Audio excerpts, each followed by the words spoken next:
congratulations, Palak. Finally on your SIBM Pune selection. So you got 99 plus percentile in many of your exams. So how are you feeling at Yes, the sir. moment when you finally have been selected and going to one of the best colleges in the nation? कैसा लग रहा है?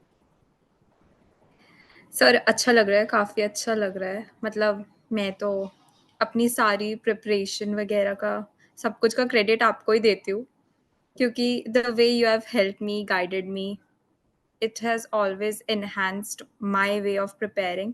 क्योंकि जहाँ-जहाँ पे आपको कमी लगी है, तो आपने मुझे हर जगह गाइड किया है कि तुम्हें ऐसे नहीं, ऐसे करना चाहिए, एंड आई थिंक मैंने उसे फ़ॉलो किया है। दैट्स व्हाई आज मेरे कुछ-कुछ मतलब काफ़ी सारे एग्ज़ाम्स में 99 प्लस है, तो थैंक यू। हाँ मतलब थैंक यू का तो काफी टाइम मिलेगा. It's fine. लेकिन अभी तो तुम्हें लग कैसा रहा है? Because you must be on your like cloud number 9, सातवें आसमान पे कि हाँ चलो एक नई journey. You must be exciting इतने हार्डवर्क के हाँ सर, बाद. मतलब एक्साइटमेंट तो हाँ, हार्ड वर्क तो काफ़ी किया है और उसके बाद ही ये सब मिला है, तो आई रियली वैल्यू इट।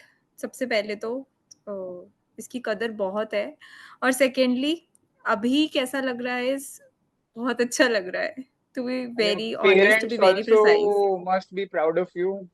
मतलब मैंने तो अभी तक पढ़ाई भी सिर्फ़ उन्हीं की खुशी के लिए ही करी थी और आगे भी उन्हीं के लिए ही करूँगी। तो हाँ, my parents are very like feeling very proud at the moment. Good, they must be. वैसे ये पूरी कैट की जो जर्नी है, पूरी एमबी की जर्नी काफी लंबी और टायरिंग है. बिकॉज काफी लोगों में इतनी हिम्मत होती भी नहीं कि वो दोबारा ट्राई कर भी सके. तो तुम्हारी ये कैट की जर्नी कैसी रही ओवरऑल? अगर तुम एक बार एक्सप्लेन करो कि कैसी रही, शायद ये बाकी लोगों को काफी हेल्प करेगी. How was your CAT journey and how did you overcome your surmounted your obstacles and finally tested your success? Sir मेरी जर्नी लोगों को लंबी लगती है बिकॉज़ उनकी मोनोटोनस जाती है कि पढ़ाई करी and then they are giving mocks and all. मेरी जर्नी में काफ़ी सारे चेंजेस रहे हैं। लाइक मैं पहले जॉब करती थी, तो फिर जॉब के बाद मेरे को अलग-अलग शेड्यूल बनाना पड़ता था कि जैसे जॉब के बाद आए हो, तो अब उसके बाद कैसे प्रोग्रेस करना है, क्योंकि जॉब के आने के बाद भी हमें ऐसा लगता है कि हम कितना थक गए हैं। बट वो चीज़ को साइड में रखते हुए, अपने गोल को सबसे ऊपर रखते हुए तुम्हें डिसाइड करना पड़ता है, या तो तुम उस रात को सो जाओ या फिर तुम उस रात पढ़ाई कर लो। ये 2 चीज़ होती थी, and I have always opted for second option, because मुझे पता था कि ये जो मेरा चांस है, that is the last chance only. So I have to accomplish my goal. मतलब मुझे तो अपना बेस्ट ही देना था, because I have promised you on the first day itself कि आई विल गिव माय 200%। तो मैं जॉब से आने के बाद भी 1 घंटा चाहे मैं सो जाती थी, उसके बाद फिर मैं अपना काम बिल्कुल, मैंने अपना काम जो है वो रिलिजियसली पूरा किया है। जो टास्क आपने जिस दिन असाइन किया है, मैंने वो टास्क उस दिन किया है, ताकि कल को मेरे को ये रिग्रेट फ़ील ना हो, इन केस मेरा रिज़ल्ट कैसा भी आया हो, पर मुझे ये तो ना लगे ना कि मैंने काम नहीं किया है, डेली बेसिस पे। मैंने डेली बेसिस पे जो काम असाइन किया गया है, मतलब आपने जितना काम दिया था, उतना मैंने सारे के सारे प्रैक्टिस सेट्स, चाहे जो क्वेश्चन हो, चाहे जो प्रैक्टिस सेट्स हो, मैंने वो सब किए हैं। और उसके बाद अगर ये रिज़ल्ट आया है, तो मुझे ऐसा इसलिए लगता है क्योंकि आपने गाइड ही इतने अच्छे से किया था, और सेकेंडली शायद मैंने फ़ॉलो थोड़ा रिलिजियसली किया था।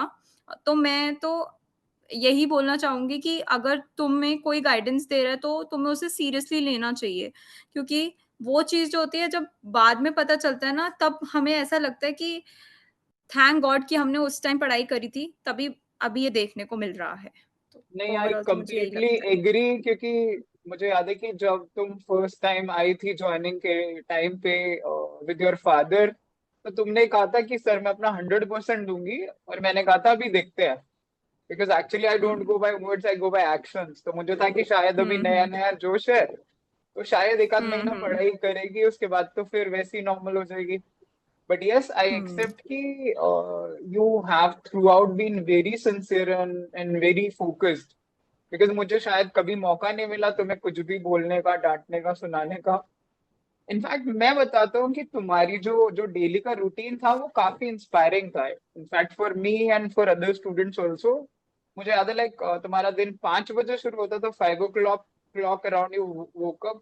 Yes normally sir. Woke up, उसके बाद तुम पहले बैडमिंटन खेलने जाती थी, फिर 7 o'clock वापस आके यस सर। 8 बजे की क्लास अटेंड करती थी, 8 to 10 की क्लास अटेंड करके 10 बजे ऑफिस जाती थी, और फिर ऑफिस से 6 7 7 बजे आके थोड़ा ब्रेकफास्ट वगैरह जो भी शाम को रिफ्रेशमेंट वगैरह लेकर फिर तुम शायद 8 से 9 तक सोती थी, 1 घंटा ब्रेक लेके। एंड फिर मुझे याद है कि 2 2 3 3 बजे तक भी तुमने जाग कर वो प्रैक्टिस सेट्स करे हैं, and it did not hmm. Happen just one day. एक दिन नहीं हुआ, ये हम्म। रोज होता था, एवरी डे। तो that was really hmm. Inspiring कि तुम इतनी एनर्जी लाती कहाँ से थी, कि मतलब इतना सब डेली करना, how could it be possible?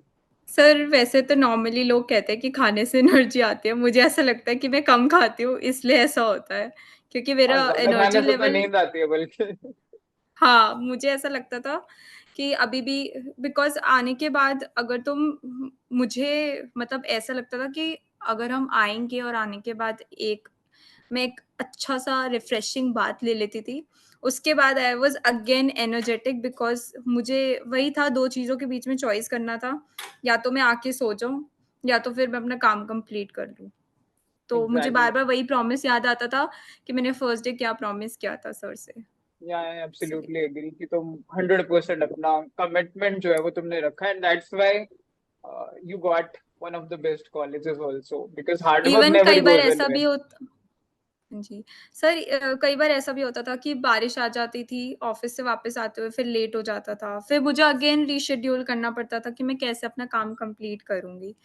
तो फिर इसलिए काफ़ी बार मुझे दिमाग लगाना पड़ा है कि अगर आज का काम complete because I had a target कि मुझे ये काम कंप्लीट करना है, ये तो फिक्स था। अब वो उसे कैसे करना है, उसके लिए बिल्कुल। अलग-अलग शेड्यूल बनाना पड़ता था। तो मेरे प्रॉपर तो नहीं था बट हाँ, ये चीज़ फिक्स थी कि काम कंप्लीट करना है।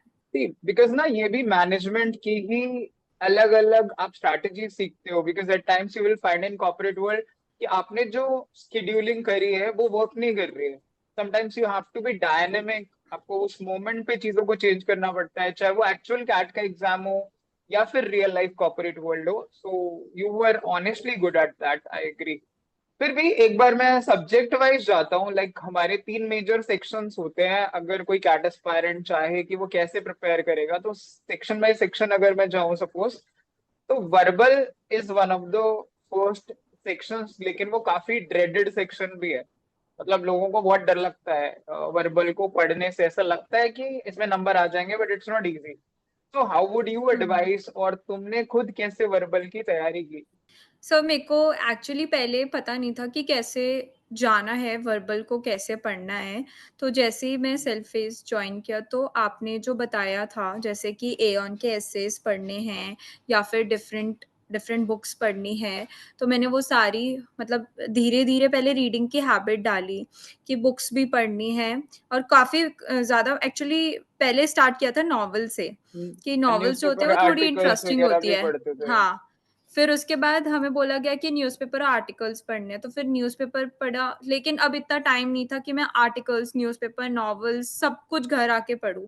तो मैं बिल्कुल। ऑफ़िस में टाइम ऑफिस निकाल-निकाल बेस्ड। के हाँ, तो ऑफ़िस में मैंने अपने प्रिंट आउट्स निकाले वो कंप्यूटर से और उसके बाद मैं एऑन के आर्टिकल्स वग़ैरह वहाँ से पढ़ती थी और उसमें मुझे ऐसा एहसास हुआ था कि मेरी वोकैब काफ़ी कमज़ोर है। जब मुझे याद है मैंने पहली नॉर्मन लुइस की क्लास ली थी, तो मुझे कैसा लग रहा था बट अगर आज वही क्लास लेके देखूँ, तो आई नो ऑलमोस्ट वर्ड्स। तो लेकिन ऐसा इसमें लगता है एक कि पॉइंट है कि करा तो वर्बल में, कैट में लोगों को लगता है कि वर्बल में वो कैब की नीड नहीं है, बट मेरे को लगता है कि बिकॉज वो cab is inherent part of reading comprehension also, because word का मतलब ही नहीं पता तो। एग्ज़ैक्टली। नहीं पता होगा तो समझ में कैसे आएगा कि क्या एग्जैक्टली। लिखा हुआ है?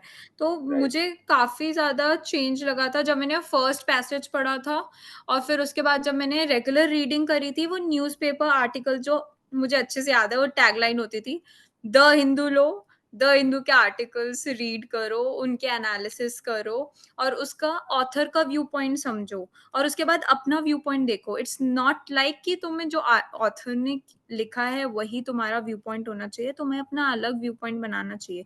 बिकॉज़ वो तो उसने आर्टिकल छापा है, तुम देखो तुम क्या कर सकते हो उसमें, तुम कैसे समझ सकते हो।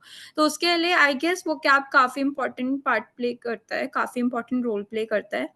इवन अभी तक अगर हम मैं अभी भी न्यूज़पेपर रीड कर रही हूँ रेगुलर बेसिस पे, तो उससे ये समझ में आता है कि हमारी वोकैब की कितनी ज़्यादा इम्पोर्टेंस है। बिकॉज़ हमें लगता है कि वॉव! ये कितना नया वर्ड है, और जब तुम रीड करते हो तो तुम्हें लगता है कि नहीं, ये वर्ड नया नहीं है, तुम्हारी वोकैब एक्चुअली में काफ़ी वीक है। तो even after working in office also I have learned a lot new words every day, even I am learning today also. तो एंड आरसीज को कैसे हैंडल किया तुमने, लाइक डेली कितने आरसी करने चाहिए या कैसे, बिकॉज अल्टीमेटली एग्जाम में तो मुझे आरसीज करने हैं। हुँ। तो जब मैं ऑफ़िस जाती थी, तो 8 टू 10 की क्लास में, 2 घंटे की क्लास में मैं इतना नहीं सीख पाती थी। बट जब मैंने ऑफ़िस छोड़ा, तो तब तो मैं एक्चुअली अपने टाइम मैनेज कर के ऑफ़िस में ही रीड करती थी 2-3 आरसीज़ एवरीडे बेसिस पे। लेकिन उसके बाद जब मैंने 12 जुलाई में छोड़ा, 12 जून को रिज़ाइन दिया था, तो 12 जुलाई के बाद जब हमारी फुल फ्लेज, मतलब मैं जब पूरा टाइम अटेंड करती थी क्लासेस का, इवन हमारा कमिटमेंट तो 2 आवर्स का था, लेकिन क्लास हमारी काफ़ी लंबी-लंबी चलती थी, 2-2 बजे तक। तो हम वहाँ पे बैठ के हमें असाइन भी किए जाते थे आरसीज़। तो everyday normally we used to read 3 to 4 RCs, जिसमें जो हमारे ग्रुप पे भी आते थे, जो आप लोग असाइन करते थे, 2-3 2 आरसीज़ तो आपके यहाँ से भी आते थे, पज़ल्स भी आती थी, प्लस हमें अपने हिसाब से करने होते थे, वो हम लोग करते थे। और पहले मैंने इससे पहले मैंने एक बार टाइम से भी कोचिंग ली थी, और अगर मैं टाइम को कंपेयर करूँ और सेल्फ़ेस को कंपेयर करूँ, तो बहुत बड़ा डिफ़रेंस है। वहाँ पे सिर्फ़ मैंने 1 मंथ कोचिंग ली थी, और वहाँ पे मुझे ऐसा लगा था कि मुझे समझ में ही नहीं आ रहा है, एलआर समझ में ही नहीं आता था, बिल्कुल भी नहीं आता था। Thank God to Sakshi ma'am कि मेरा एलआर में इंटरेस्ट आया। और उससे पहले मुझे एलआर देखते ही ऐसा लगता था, मुझे नहीं करनी, मेरे से नहीं होगी ये पज़ल। बट उसके बाद जब मैंने धीरे-धीरे पज़ल्स करना स्टार्ट करी, तब मुझे समझ में आया डायरेक्शन, सिटिंग अरेंजमेंट सब कुछ कैसे देखते हैं, कैसे करते हैं। और उसके बाद फिर फिर मुझे मज़ा आने लग गया हर एक पज़ल में। तब मुझे फिर था कि अरे! सारे इतनी जल्दी कर रहे हैं, मेरे से क्यों नहीं हो पा रही है? और मैंने बोला भी था साक्षी मैम को भी कि आप इतनी जल्दी इतना सब कुछ डेटा कैसे रिटेन कर लेते हो? मुझे भी सीखना है ये सब। तो मतलब एलआर के लिए साक्षी मैम ने ही मेरा इंटरेस्ट जगाया है। इससे पहले बेसिकली मेरे को इंटरेस्ट एलआर नहीं था। के लिए तुमने पहले बेसिक से शुरू किया, धीरे धीरे sitting arrangement, banking type puzzles, and फिर कैट लेवल की पजल्स वगैरह। तो हाँ that gee, really helped you daily, like 2-3 puzzle yes. तुम ट्राई करती ही थी, राइट? हाँ, 2-3 पज़ल अपनी तरफ से ट्राई करनी होती थी, और 2 सेल्फ फेस के ग्रुप पे आती थी, तो हम वैसे करते थे। ओके, तो तीन तो चार आरसी इससे कर लो और मतलब 3-4 puzzle per day. Okay. Per day, हालांकि यस। LRDI काफी कंपैरेटिवली डिफिकल्ट है, but it's all about logical thinking. तो आप स्लो लेवल से भी एग्ज़ैक्टली। शुरू करके आप डिफिकल्ट पजल्स को क्रैक कर सकते हो, राइट? हाँ, मतलब मेरे हिसाब से तो जैसे हमारी बुकलेट्स में दे रखा है, बेसिक टू एडवांस ही है, जैसे उसमें लिख रखा है, तो पहले बेसिक लेवल की पज़ल्स होती है, फिर उसमें एडवांस लेवल आ जाता है, मतलब एलिमेंट्स ही तो ऐड ऑन होते हैं। तो एग्जैक्टली। वैसे-वैसे करते रहोगे तो you will be very like friendly with the puzzles, you will be very handy with the puzzles. तुम्हें लग जाएगा आइडिया कि इसके बाद क्या हो सकता है इसमें, idea, okay. Okay. Next step. और क्वांट एक और सेक्शन है, मैथ्स क्वांट, जिसको लेके भी लोग काफी डरते हैं।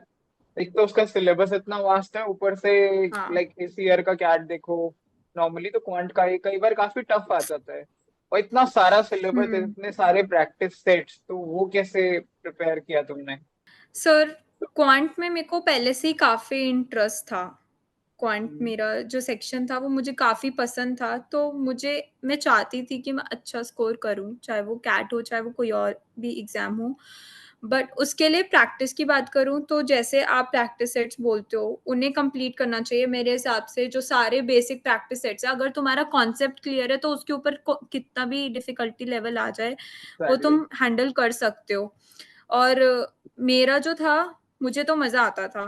तो अगर मेरा कोई फ़ेवरेट चैप्टर है, कोई भी अगर आपने दिया है कि आज होमवर्क है, तो उसका तो मैं कई बार पूरा भी करके ले जाती थी, ताकि मैं फिर जिसकी दूसरे वजह उस से पे ज़्यादा दूसरों को ध्यान। दिक्कत होती थी, क्योंकि तुम्हारे हाँ, प्रैक्टिस सेट दूसरों हो को भी जाते थे और के नहीं हो पाते थे, तो उनको होता था कि अब ये आगे बढ़ जाएंगे।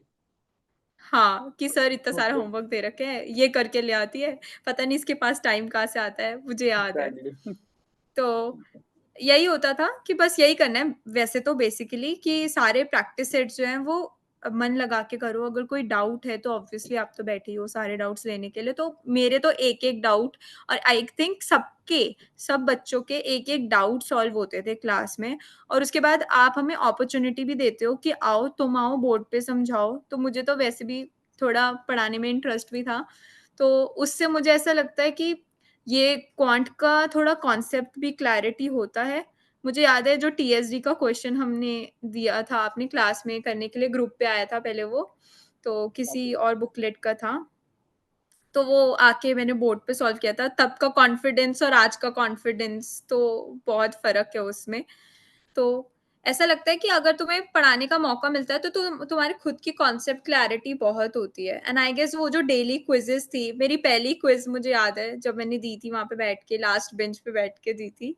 तो वीकली अगर मैं वीकली उस टाइम पे देखूँ हाँ, weekly quiz weekly sorry. Not day.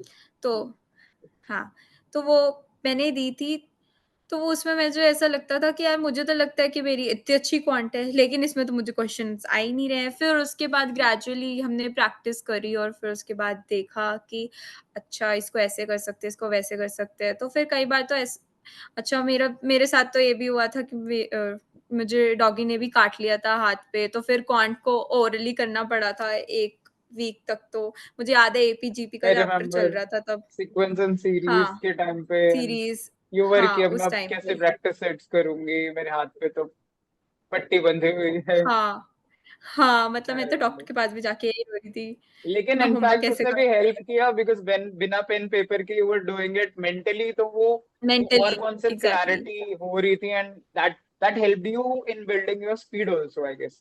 हाँ, तो स्पीड भी थी, कॉन्सेप्ट क्लैरिटी भी था। ओवरऑल जो मेरे को ऐसा लगता है कि practice plays the major role. जितना तुम प्रैक्टिस करोगे उतना पॉलिश होगा। एब्सोल्युटली या तो राइट। अभी यहाँ पे तक ना भी ऐसे ही था। मतलब दो चीजें हैं, जैसे क्वांट में कुछ लोगों को लगता है कि मुझे क्वेश्चन सॉल्व करना आ गया है, ठीक है, then they think I can crack the exam. But मुझे लगता है इसके दो एस्पेक्ट है अलग अलग। आपको अगर क्वेश्चन सॉल्व करना आया है, आपने 10 मिनट में कर भी लिया है, तो वो फर्स्ट पार्ट है, बिकॉज आप पेपर में 10 मिनट में क्वेश्चन नहीं कर सकते। सेकेंड पार्ट है, आप उसे टाइम कंस्ट्रेंट्स में विद इन 2 मिनट्स 1.5 मिनट कैसे कर सकते हो। उसके लिए काफी रिगरस प्रैक्टिस सिमिलर टाइप के क्वेश्चंस की या कॉन्सेप्ट क्लैरिटी की, जैसे तुम मेंटली सॉल्व करती थी तो कैलकुलेशंस की, ये सब रोल काफी इंपॉर्टेंट है। फिर जब वो क्विज में आते हैं, मॉक्स में आते हैं, टॉपिक टेस्ट में आते हैं, तब जब हम उनको इम्प्लीमेंट करते हैं, तो that actually increases our speed and accuracy. तो वो सारी चीजें मुझे रोल ऐसा प्ले लगता है करते हैं। जैसे आपने हमको बोला था कि परसेंटेजेस याद कर लो 1 बाय 100 1 बाय 250 तो फ्रैक्शन टू ऐसे percentage. Percentages exactly fraction to percentage हो गए चाहे वो टेबल्स हो गए 1 टू 20। मुझे याद है आप कैसे क्लास पे एकदम से खड़ा करके पूछते थे कि 13 इंटू 7 91 ऐसे ऐसा कब कैसे होता है मतलब एकदम से तुम्हारे को टिप्स पे होना चाहिए। फिर उसके बाद क्यूब्स याद करो। तो वो सिर्फ़ कैट तक मतलब कैलकुलेशन की स्पीड भी इंक्रीज़ करता है और उसके बाद तुम्हें सिर्फ़ रह जाता है कि तुम्हारा कॉन्सेप्ट क्लियर है कि नहीं है, क्योंकि आगे की कैलकुलेशन तो हम लोग काफ़ी फ़ास्ट कर लेंगे। उसके बाद अपार्ट फ्रॉम कैट की इस चीज़ ने मुझे बाकी एग्ज़ाम्स में भी हेल्प किया है। जो ये हमारे जो हमने किया था क्लास में प्रैक्टिस, कैलकुलेशंस उससे के कैलकुलेशन लिए जो एग्जैक्टली इंक्रीज़ हुई थी, एग्जैक्टली जो speed based speed exam increase. थे सारे जो हमने हाँ दिए बिल्कुल थे, बिल्कुल उसमें बिल्कुल। भी काफ़ी हेल्प हुआ था इस चीज़ की वजह से। Absolutely। वैसे तो कैट के अ, पॉइंट ऑफ व्यू से देखूं तो जैसे काफी लोग ऐसे हैं जो अर्थमेटिक तो फिर भी कोशिश करते हैं कि हम कवर कर ले, बट जो एडवांस वाला पार्ट है ना, जो एलजेब्रा है हुँ। और सीक्वेंस सीरीज टाइप की चीजें हैं, हुँ, प्रोबेबिलिटी है, हुँ। परमुटेशन कॉम्बिनेशन, उसको छोड़ के जाते हैं। ऐसे काफी लोग हुँ, कोशिश हुँ, करते हुँ। हैं। तो एज पर यू तुम्हें क्या लगता है कौन से वाले पार्ट पे ज्यादा फोकस करना चाहिए या how to deal with it.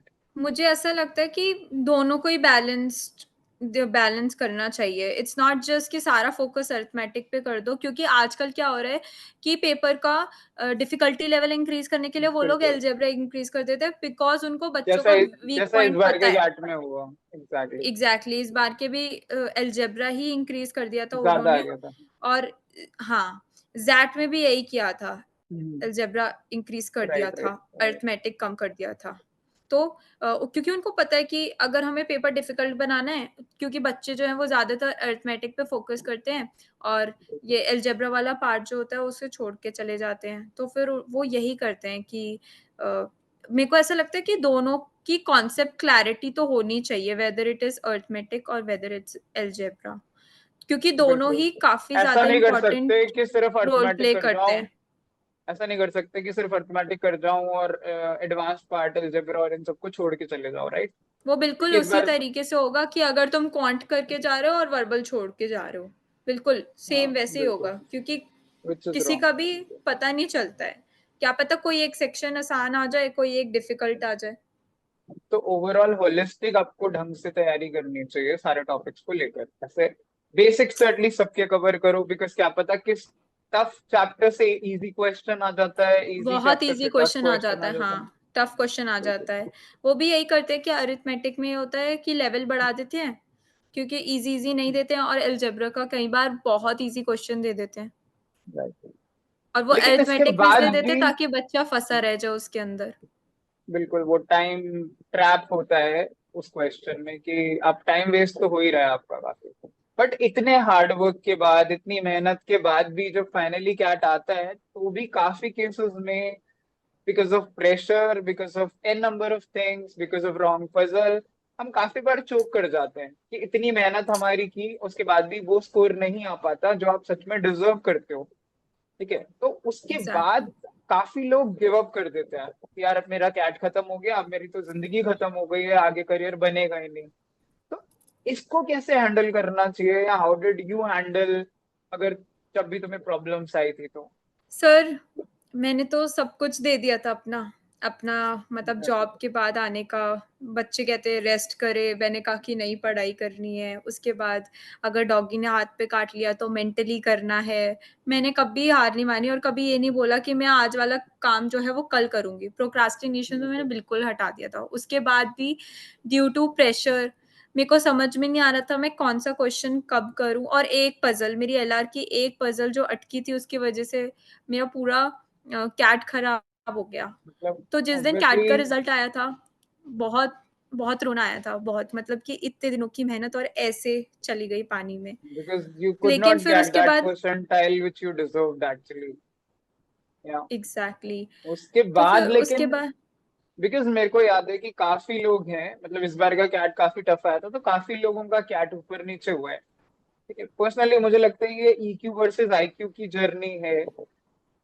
तो आपने, या बाकी लोग किस तरीके से उस एग्जाम के खराब होने के बाद, जिसको आपने इतना कुछ साल भर दिया, उसके बाद कैसे दोबारा लड़ाई लड़ने की हिम्मत आई? सर, लेकिन जिस दिन मैं कैट देख के आई थी, जब मैं सेंटर से बाहर निकली थी, क्योंकि मुझे पता था मैंने अलार्म में कुछ किया तो है नहीं, तुक्के जो मारे, क्या पता ठीक हो क्या पता ना हो। तो उस दिन तो ज़रूर याद आ रहा था मेरा एक एक दिन जो मैंने लगाया था।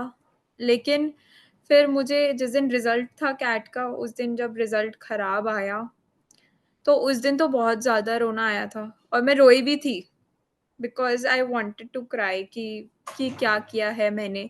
लेकिन बट उसके बाद जो बाकी के एग्ज़ाम्स थे, अब मेरे पास 2 ही चॉइस थी, या तो फिर मैं रोती रहूँ या फिर दोबारा से मैं अपने आप को प्रिपेयर करूँ। ये क्योंकि हर एक एग्ज़ाम की अपनी इम्पोर्टेंस होती है, it's not the end absolutely. Of the journey, journey is still left. तो फिर उसके बाद बाकी एग्ज़ाम्स के लिए प्रिपेयर किया मैंने, अपने वोकैब कितनी देर बैठ के मैंने वो सारे वर्ड्स याद किए, वन वर्ड सब्स्टिट्यूशन हो गया, चाहे वो वोकैब हो गई, इडियम्स, फ्रेजेस हो गए। मैंने सब कुछ मन लगा के फिर से पढ़ाई करी, क्योंकि मुझे पता था करना है तो करना ही है।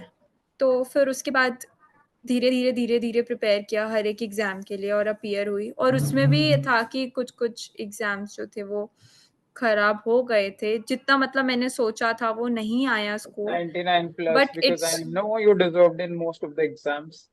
बिकॉज ये वाली जो यस, जो पार्ट है ना, दैट्स वेरी इंस्पिरेशनल, कि रिजल्ट तो चलो बाद में आया 21 दिसंबर अराउंड, बट जब हम कैट से निकले हैं, that time most of the times we know कि हाँ मैं गलत पजल में फंस गया हूँ, तो मेरा पूरा सेक्शन जो है वो 40 मिनट्स उसी में चले जाते हैं, आपको लगता है बस होने वाली है, बट वो सॉल्व नहीं हो पा रही है। एंड उसका एग्ज़ैक्टली इम्पैक्ट फिर सेम। क्वांट पे पड़ जाता है। मतलब तो इतना आप, टाइम प्रिपेयर किया क्वांट के लिए और उसके बाद हाँ, फिर वो चीज़ दोबारा से देखनी पड़ी जो मैंने पिछले साल भी एग्जैक्टली। देखी थी। तो दैट तो वाज़ रियली उसके, heart breaking even at that moment also. मैं वहाँ जैसे ही सेंटर से बाहर निकली I was crying like a baby कि बस रोते जाओ, मुझे कुछ दे दो कि मुझे रोना है। तो लेकिन उस रोने के बाद भी you can make a very good career and you can get a still get a very good college, अगर आप वो हिम्मत ना हारो। So that is actually an inspirational journey कि उसके बाद भी तुमने अपने इमोशनल क्वोशंट को इतना स्ट्रांग रखा कि मैंने तैयारी, बिकॉज तैयारी में प्रॉब्लम नहीं थी, प्रॉब्लम उस दिन के थोड़े से एग्जीक्यूशन में हो गई, ट्यूशन में लेकिन थी। वो नॉलेज तो आपको अभी बाकी के एग्जाम्स बचे हैं उसमें हेल्प कर रही थी। तो इसका मतलब है कि अगर मैं गलती से कैट खराब कर दूं तो उसके बाद भी मैं टॉप 10 कॉलेजेस में जा सकता हूँ if I still keep working hard, right? Yes sir, it's absolutely correct कि अगर तुमने हार नहीं मानी है, it's just based upon your EQ. तुम कितनी मतलब कितनी शक्ति के साथ तुम दोबारा खड़े हो सकते हो। गिरना तो गिर तो सब लोग जाते हैं, उसके बाद जो खड़ा होता है आई गेस वो ही चल पाता है। तो बिल्कुल। फिर गिर के जब हम खड़े हुए उसके बाद ही देखना था कि कितनी रिग्रेसली हम लोग अब दोबारा से क्या मैं उतनी रिग्रेस के साथ प्रैक्टिस कर सकती हूँ कि नहीं कर सकती हूँ। तो फिर मैंने खुद को फिर से चैलेंज किया कि अभी और एग्जाम्स बचे हैं। Now what you can do, will you be able to apply all the knowledge that you have gained in past few months? So sometime I was like uh, doubting my own self, but yeah, आपकी motivation ने बहुत ज़्यादा help किया है। तो motivation plays a major role. तुम लोग मतलब काफ़ी सारे बच्चे, इवन मेरे काफ़ी सारे फ्रेंड्स जो हैं, वो कैट खराब होने के बाद भी उन्होंने कहा कि अब जब कैट खराब ही हो गया तो क्या फ़ायदा है बाकी एग्ज़ाम्स देने का। एग्जैक्टली, नहीं, एग्जैक्टली माई बाकी पॉइंट सारे यहाँ पे है। एग्ज़ाम्स, हाँ, सारे एग्ज़ाम्स अपना-अपना रोल प्ले करते हैं। अगर तुम्हारा कैट खराब हो गया है, इट डज़न्ट मीन दैट कि तुम स्नैप में नहीं कर सकते हो या ज़ैट में नहीं कर सकते हो। काफ़ी सारे बी स्कूल हैं जो एक्सेप्ट करते हैं स्नैप का, ज़ैट का स्कोर, सीमैट का बिल्कुल स्कोर। बिल्कुल, मेरा ये यही पॉइंट है ऐसा कि नहीं कि कैट, कैट भी खत्म हो जाएगा। हाँ एग्जैक्टली, कैट खराब अगर गलती से हो भी जाता है तो उसके बाद what I have realise, what I have seen is कि बच्चे प्रिपेयर करते भी है ना तो वो हाफ हार्टेडली प्रिपेयर करते हैं, उनमें वो एनर्जी बचती ही नहीं है, उनको लगता है कि अब तो सब खत्म हो गया है। तो that was not there in your preparation, या जो भी यहाँ से आगे उठ सकता है, आगे फर्दर लड़ पाता है, अल्टीमेटली तो आपको एक ही एग्जाम क्रैक करना है, you need to get a very good college, right? तो वो काफी इंस्पिरेशनल जर्नी है तुम्हारी, in spite of putting in so much of hard work and somehow not doing that well in CAT. So that's really inspiring and I think बाकी लोगों को भी इससे काफी इंस्पिरेशन लेनी चाहिए, बिकॉज मोटिवेशन, एक्सटर्नल मोटिवेशन हम कर सकते हैं लेकिन इंटरनल तो आपको ही खड़े होना पड़ेगा ना। आप एक्सटर्नल सर मोटिवेशन एक कितने दिन फैक्टर तक वर्क करा सकता है? एग्जैक्टली एक फैक्टर ये भी था कि मतलब जब मैं ऑफिस में काम करती थी तो मेरा कई बार वो मुझे ऐसी ऐसी बातें बोल देते थे तो मुझे लगता था कि क्या मैं इन्हीं बातों के लिए अभी जो काम कर रही हूँ क्या बस मैं यहीं तक सीमित रह सकती हूँ, इसके ऊपर मैं नहीं बढ़ना चाहती हूँ क्या। तो वो चीज़ मेरे को और मोटिवेट करती थी कि नहीं तू पढ़, उनको बता कि you are meant for something else. तो ये चीज़ काफ़ी ज़्यादा रोल प्ले करती थी। इवन ये मेरे को मोटिवेशन भी देती थी कई बार कि I need to study hard because I want to overcome all this. तो negative motivation also help for you, आपने उसे भी पॉजिटिवली लिया। Great great. हाँ। इसके बाद लास्ट में जो जीडीपीआई की जर्नी थी, group discussion pi, because I know in in your interview SIBM Pune which has an intake of around 180, और जिसमें ऑल इंडिया से 180 अराउंड है, जनरल के 100 अराउंड स्टूडेंट्स जाते हैं, उसमें आपका स्कोर इंटरव्यू में out of 50 it was 44 plus, जिसमें अलग अलग स्टेजेस है, gamification is there, then GDPI, XM four. तो हाउ वाज जीडीपीआई जर्नी कि आपने इतना अच्छा एक्सेप्शनल स्कोर किया अपने इंटरव्यू में? सर जो मैंने पहले भी बताया था कि क्लासेस में हमें पढ़ाने का मौका मिलता था, तो उससे मेरा स्टेज फ़ियर या फिर जो स्टूडेंट्स का हैंडल करने का तरीका होता है, वो बिल्कुल ही मतलब आई वाज़ वेरी लाइक काम एंड कूल। तो मुझे ये था कि जो मेरा जीडीपीआई हुआ था जब एसआईबीएम पुणे का, तो मेरा जीडीपी स्टार्ट होना था, जीडीपीआई अराउंड 12 ओ क्लॉक स्टार्ट किया था उन्होंने, और मेरा इंटरव्यू का बारी आया था 5 पीएम पे, मतलब अच्छा, शाम के 5 घंटे 5 बजे। वेट करने 5 के बाद। घंटे, बिल्कुल ओके। 5 घंटे वेट किया था। तो या तो 5 घंटे अगर मैंने वेट किया तो मतलब ज़ाहिर-सी बात है कि जो इंटरव्यूअर्स थे या जो पैनलिस्ट थे वो भी थक गए होंगे 5 घंटे हाँ, इंटरव्यू वो ले भी लेके। इंटरव्यू ले रहे थे तो सुबह से, एग्जैक्टली। एग्ज़ैक्टली। तो मेरा ये डिसीज़न था कि अगर मैं ही ऐसे थका हुआ फेस लेके जाऊँगी तो वो मुझे कैसे ट्रीट करेंगे? So I was having a broad smile on my face कि बताओ अब क्या पूछना चाहते हो आप? तो फिर उन्होंने मुझसे काफ़ी नॉर्मल क्वेश्चन पूछे थे कि तुम्हारे पापा क्या करते हैं? तुम्हारी मम्मी क्या करती हैं? फिर तुम्हारे कितने सिबलिंग्स हैं? और फिर तुम्हारा इंटरेस्ट कहाँ पे है? फिर वो उन्होंने बोला था कि सीवी के अलावा तुम क्या, मतलब जो बाकी तुमने चीजें अपने सीवी बताते। में लिखा हुआ है वो बताओ। तो मेरे पास तो ट्रांसफॉर्मेशनल जर्नी था ही, तो they were very inspired by my transformational journey also. और उसके बाद and I was very confident while answering my questions. तो जैसे-जैसे उन्होंने जो-जो पूछा था, I had answers for every question. फिर उन्होंने बोला था कि एक क्वेश्चन है, अगर तुमने इसका आंसर दे दिया, we will select you for sure. तो मुझे ओके। तब तो उस टाइम तो लगा था कि मज़ाक कर रहे हैं, बट जब रिज़ल्ट आया तो या दे वर सीरियस। वो जो एक क्वेश्चन था वो काफ़ी आसान था। उन्होंने बोला था कि आरबीआई का गवर्नर बट कौन है? बट आई रिमेम्बर कि जीडीपीआई के लिए, मतलब अभी ऐसा सुन के लग रहा है कि आपसे कुछ नहीं पूछा गया, लेकिन एक्चुअली में ऐसा था नहीं। हाँ, मुझे याद है कि जीडीपीआई के लिए हमने कितने सारे टॉपिक्स को कितनी डेप्थ काफ़ी में पढ़ा था। Be it GK, be it current affairs, be it personal HR questions, personal exactly. questions. Everything was yes sir. discussed in detail and you prepared everything. You wrote almost every VAT her topic के every ऊपर topic. इतनी detail में। तो वो क्या वो GDPI खुद में कुछ लर्निंग लेकर आया तुम्हारे लिए? सर कुछ लर्निंग नहीं थी, वो बहुत कुछ लर्निंग थी। आई गेस मैंने पूरी अच्छा। अपनी एक नोटबुक प्रिपेयर की थी, जिसमें मैं न्यूज़पेपर के कटआउट्स लगाती थी, और मुझे पता है वो 5 घंटे जो मैंने वेट किया था, वो मैंने कैसे किया था। सारी side by side, side tab पे मैंने न्यूज़ ही खोल रखी थी इकोनॉमिक टाइम की, कि कुछ ऐसा ना पूछ ले जो मुझे ना आता हो। हाँ, कई बार ऐसा होता है कि वो लोग पूछ लेते हैं जो हमको नहीं आता है, but there is nothing to panic for about that. और ये आपने एब्सोल्युटली। जितने भी जीडीपीआई लिए थे, उन्होंने हमको सिखाया कि अपॉर्च्युनिटी कैसे लेते हैं, क्योंकि जब भी हमारा ग्रुप डिस्कशन होता है तो सब लोग बोलना चाहते हैं, तो you need to find an opportunity to speak, to grab that opportunity and speak at that time. तो वो चीज़ सीखी थी। प्लस तुम्हें जो है एक एक्टिवनेस रखनी होती है, तो जो मैंने सीखा जीडीपीआई के टाइम पे वो काफ़ी क्रूशियल था, क्योंकि मैंने क्लास में पढ़ाया भी था, वो बजट वगैरह वाला सेशन भी आपने मेरे को अपॉर्च्युनिटी दी थी कि समझाना है, तो बजट तो मेरे टिप्स पे ही था। तो ये चीज़ काफ़ी इम्पोर्टेंट रोल प्ले करती है कि अगर क्लास में तुम्हें बोला जा रहा है पढ़ाने के लिए, तो क्या तुम साइड पे बैठना प्रेफ़र करोगे कि अब वहाँ आके पढ़ाना प्रेफ़र करोगे? अगर तुम्हें वो बोला जा रहा है एक्चुअली, कि किसी टॉपिक पे बोलो, तो क्या तुम बोलना चाहोगे या फिर तुम बोलोगे कि नहीं सर बाद में बिल्कुल, पूछ लेना?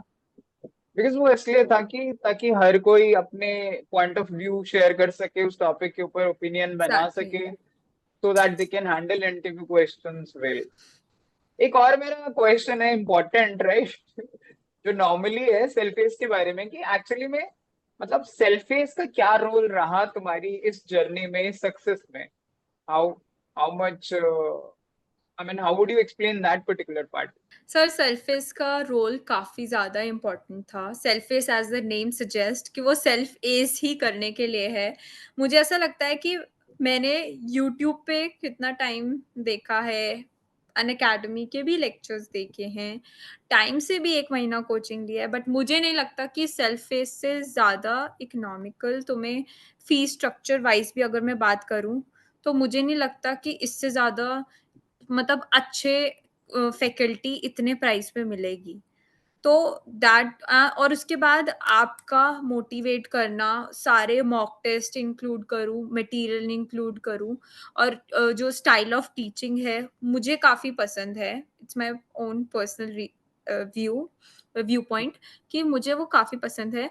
चाहे मैं बात करूँ, हाँ, लोग कहते हैं कि 4 फ्लोर है। 4 फ्लोर है, 4 फ्लोर ऊपर है सेल्फेस। तो मुझे तो ऐसा लगता था दिस ये इज़ अ तो है। Part of my exercise.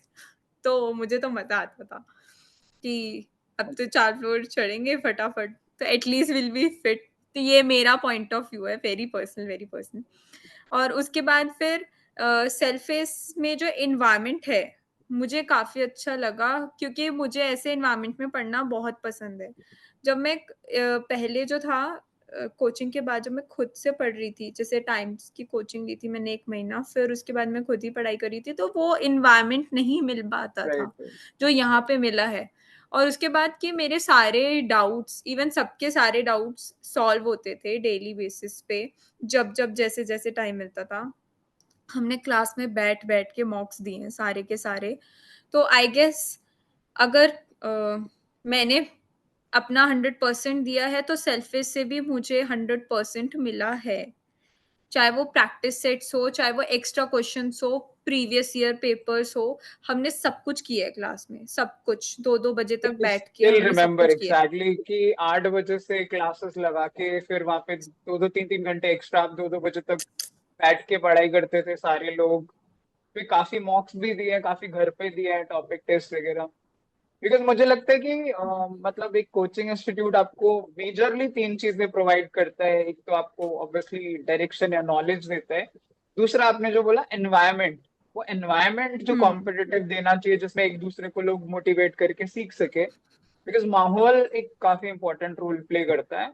और तीसरा इफ नीड, जब जब भी स्टेप्स ऐसे आते हैं, बिकॉज ये लंबी जर्नी है जिसमें डिमोटिवेट होता है इंसान, तो थोड़ा मोटिवेशन भी आपको मिलना चाहिए ऐसी जगह से। तो आई होप इट इट मुझे याद है सर मॉक्स सीरियसली में हेल्प। जब लो स्कोर करते थे, तो आप कैसे मोटिवेट करते थे कि अभी ये तो सिर्फ मॉक है, लेट्स सी, इसके बाद तुम एग्जैक्टली, बहुत मुझे अच्छा कर थैंक्स। सकती हो। चलो एंड खैर, इट मेरे वाज लिए जो एक्चुअली मेजर पार्ट जो था, जो मेरे लिए मेजर पार्ट था, वो आपकी एक सिंगल लाइन थी कि I believe in you that you can score really well on even on the first day. मतलब जब मैं वहाँ अपने पापा के साथ बैठी हुई थी, जब आपने मुझे बोला था, आई एग्जैक्टली। Still remember. और वो तब अभी भी मेरे को रोना आ जाता है वो सोच के कि ही वाज़ द सिंगल नहीं देखो, पर्सन काफी लोग जिसको ऐसे मेरे हैं में जो बिलीव था। सीरियस, बिकॉज बिकॉज जो भी लोग इतना हार्डवर्क सिंसियर एफर्ट लगा रहे हैं, उसके एफर्ट में बिलीव ना करने का कोई रीजन ही नहीं है। If you are putting in 100%, then I can guarantee you you will get a very good college. So that is what happened with you also, and I always believed in your ability. Anyway, chalo, यही all the same very line थी। best. Anji, Anji, all the very best for your future endeavors. Keep flying, and thank you so much for your time. Thank you sir.